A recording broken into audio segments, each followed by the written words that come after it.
You're watching Public Comment every Thursdays at 8 a.m. The live stream. Detroit is different and Bridge Detroit. Local politics of Detroit.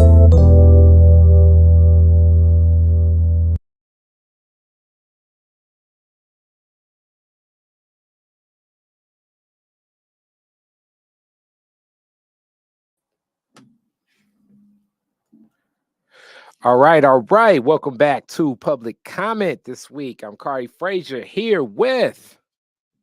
It's me, Malachi Barrett. What's up? Good morning. All right, so I did that a little bit differently, and it's like, what's going on? All right, so this week on Public Comment, more definitely always weekly. Khary Frazier, Detroit is different. Malachi Barrett, Bridge Detroit. We're always talking about what's happening municipally, kind of from Malachi's notebook in Bridge Detroit. So check that out weekly. Definitely you want to hook in, and we're just talking about a couple of stories from the notebook, and this is also just a little bit of what city council sessions have. We also talk about more than city council, but we back in the city council this week, kind of talking first off about what's happening with the impacts of marijuana advertising. People are, you drive anywhere around Detroit, you're gonna see, I think that one guy Mark is almost like everywhere, and so many other marijuana advertisements. Is definitely having an impact on youth and young people. And that's a young brother that came to talk to city council with his grandmother saying like, yo, what's going on? And it's impacting me in reference to weed. This I know is also something uplifted. Shout out to my cousin, Dr. Maiwa Reynolds, that is also the principal at DSA and just has been talking about the impacts of edible marijuana inside of schools. So as much as I definitely know we're talking about the legalizing movement does have an impact on all sectors of society. And in that, a lot of young people are, getting high. Within schools. Dr. Vitti saying that the superintendent of DPS that there are hundreds of incidents where students are rushed to hospitals from, I guess, tripping out with edible marijuana that's packaged oftentimes like candy. You all have seen it. So like the Sour Patch Kids weed edibles, and this was talked about in council yesterday. Calloway spoke to it, and it's been open letters that Vitti has written to the governor. It's a discussion. Malachi, how did city council take to this yesterday? Yeah, so they are interested in trying to find some way to regulate these billboards. One council member said it kind of reminded him of a similar conversation that was had about strip clubs and adult kind of oriented entertainment businesses, and those billboards ultimately the city wasn't able to really do much about. Whitfield-Calloway asked the council's legislative policy division, which is kind of like their research organization that kind of informs the council on different policy actions they can take, and it helps them write ordinances and resolutions and that kind of thing. She asked the LPD to look into this question, see what could be done. But the director of LPD said that, anytime you try to limit commercial speech, you're running into like First Amendment issues. And so what really can be done, I mean, the city can definitely regulate the type of advertisement, the size of advertisements, where it gets placed, all of that stuff. But in terms of content, it's not really clear what the city has like legal authority to allow. I think you can kind of imagine some of the questions about like discriminating against one type of business over the other, and is that okay? But ultimately, I mean, this really connects back to the issue of the superintendent of Detroit Public Schools raised that they are just seeing like an explosion in youth marijuana use in the classroom, as driven by edibles that are easy to conceal in vape pens. And I would love to see a little bit more data on this. I mean, Superintendent Vitti said that they've dealt with 745 drug-related offenses this year, which was up from an average of 578 cases over the prior 3 years.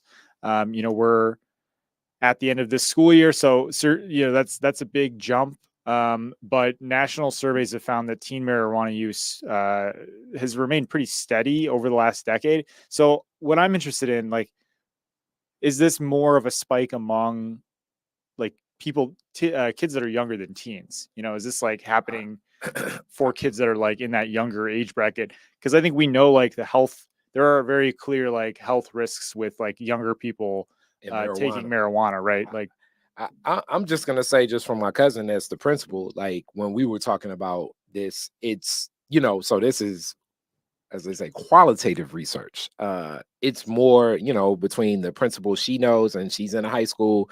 It's just because the packaging and everything, it's there and it's more present. The reality, I mean, I went to Northwestern High School 2001. I mean, there were drug and weapon sweeps in the school when I was there, and so the reality of just drugs in American society, it's key, that we need to talk about. But young people, as there is more access to it, is going to become, one of those things that becomes interconnected. And I also think nowadays, in the world of digital billboards, it's a little bit tougher too, because it may be 5 or 6 runs of one billboard, depending upon what's happening in the same space of a digital billboard, and what can happen in reference to that. Scott Benson was speaking about some of the tax monies connected to the marijuana revenues that can go against different anti-drug policies. The other reality, knowing all of the marijuana businesses, is they're not profiting the way they used to either. So like some of the tax money connected to that being an incentive, I don't know if maybe some of this money to do the, don't do drugs campaigns for kids may need to come from the health department and not necessarily straight from the taxation of marijuana, which it seems to be like an endless pool of places they think that this marijuana money can go. Yeah. Well, I mean, that's somewhat connected because we do use a portion of marijuana revenue. The state collects tax on recreational marijuana sales, and then at the end of the year it disperses that back to cities across the state based on how many dispensaries they have, or I think it's marijuana licenses, but same deal basically. And so in Detroit we use 2% of that funding for substance abuse prevention programs aimed at youth. So that's I think it was like $40,000 in the latest in this first round of funding. We got about $2 million total, which I think we've talked about on this show before. So, I mean, it's a drop in the bucket. Councilmember Scott Benson has talked about maybe raising that to 10% instead of 2% to create some more funding opportunities. And I just want to also note that the when marijuana became legal, there was a lot of concern about this packaging that made it look like candies, the edibles that imitate like Skittles and things like that. Well, here in Michigan, there actually is a rule that prohibits companies from producing products that have cartoons, caricatures, like toys, things that would appeal to minors. It's interesting, how well is that being enforced? I think is a good question, right? But state regulators say that there are rules in place to prohibit this like direct targeting of youth when it comes to the packaging.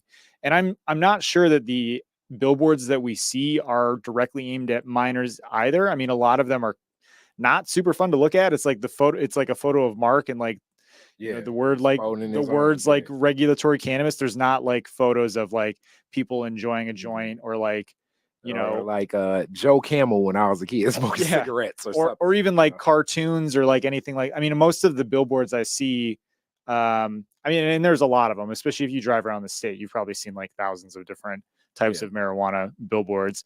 But I would like to see a little bit more evidence that they are like directly targeting kids with the billboards. I think there's a good case that like they're obnoxious and there's like maybe too many of them. But again, like what do we do about, is that the best way to address this problem? Is it more about finding them in the schools? Like there's a lot of different ways to kind of get at this. I personally don't know. I definitely believe in empowering people. So I think that it should be some, I guess, more access given to the leaders of those schools, and then they can make the better decisions about how that goes. I'm always with empowering those leaders and the teachers because they're dealing with the hands-on. And speaking about dealing with the hands-on, Renters Commission finally coming. It's been definitely long uplifted from so many people, especially the people that move here from like LA or New York. Like, yo, what's going on with the rent situation in Detroit? Because this is definitely a place where landlords are empowered a lot more than renters. And we've seen that from right to counsel and so many other things. So one of the things done most recently through Mary Waters At-Large was a Renters Commission is green lit and a lot of support, almost so much support where Letitia Johnson was even hopping in like, okay, we need to make sure that low income residents are going to be there and what this works, and it creates a commission. So how people know commissions are different from task force. Commissions actually have some executive power. They can do some things. So this is a start of something that can grow. Like a lot of things, I think that the inception of it will grow into something more. A lot of discussion about this. Almost everyone that I was running into on Saturday was like, "You going to Mary Waters thing? You going to Mary Waters thing?" And shout out to Mary Waters for moving this forward. This has been uplifted, and I believe that all of council will be supportive of this, and many residents will be supportive of this, as Detroit is now transitioning into a place that's like 50-50 renter homeowner, and it's looking like that if that trend continues, I mean, this may be 3/4 renters and less owners, and renters are not empowered about the way that landlords are upkeeping their properties. Some of the landlords that have been targeted are people with fewer properties, but like the Goliath of industries that have massive spaces. I mean, it's places that, you know, have 40 floors. Like when my aunt was staying in the Jeffersonian, I mean, the way that I think one elevator was working for like 2 years, stuff like that is going on massively across the city of Detroit. So something like this is empowering. So Malachi, what's the feedback? Yeah, I mean, this was a unanimous vote of the city council. There was money that was put into the budget this year to stand this up, and it was recurring funding, which is important too. It's not like a one-time thing, that there's a commitment to keep this going long term. So there's different commissions in Detroit that provide oversight over agencies or particular issues. The Board of Police Commissioners is a good example of this. That's basically created to provide more of a citizens forum to address policing issues. Mary Waters actually drew a comparison between the two on Tuesday. And so this Tenants' Rights Commission is going to be comprised of 4 people picked by the city council, 4 people picked by the mayor, and then a landlord representative who's going to be picked jointly by the council and the mayor. So I'm really curious to see who's going to end up on this commission. There was some concerns about, what can the council do to make sure that tenants are represented fairly, so some actually asked for maybe a greater swing in the number of renters who are on the board, because right now 4 out of the 9 have to be renters. People were kind of asking for maybe we increase that number.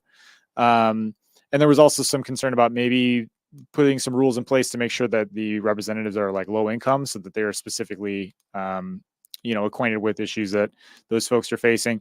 Waters said that, this is going to be part of the science of like picking the members, that they want them to like have experience in different fields, have experience with issues facing seniors and disabled residents and single parents, and, the different kinds of folks that are dealing with landlord disputes. What's really, I think, key to this is that they have legal authority to collect complaints. They have the ability to bring tenants forward to like mediate disputes. So if they hear of problems with a particular landlord, this creates an agency that has a little bit more teeth in dealing with it. I think previously, like if you had a problem with a landlord, maybe you could come to city council, but it wasn't really clear what that next step was going to be. Now this commission is a way that people can actually get those voices heard. I think that if we're following the model of the police commission, you run for that.